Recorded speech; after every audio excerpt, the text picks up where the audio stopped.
Ayan. So, mayroon na naman tayong bagong alaga. Dahil namatay yung bulugan nating tupa, bulugan tayo. Ito. Si Tupi. Napakalakas. Kawag ng kawag. Ayan siya sa loob. So, pauwi na tayo niyan. Ginabi na tayo. Masyado ng gabi. Galing pa tayo ng Aliaga. Pero sa Kuya Puto galing eh. Sinalubong ko lang ng Aliaga. Ayan. So malayo pa tayo. Sa Palayan City pa lang tayo. Palayan City.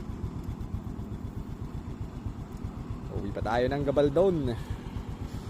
Konti na lang. Nagpahinga lang ako konti eh. At malayo na itinakbo natin. Pahinga ka muna. Saglit. Mga 30 minutes pa to.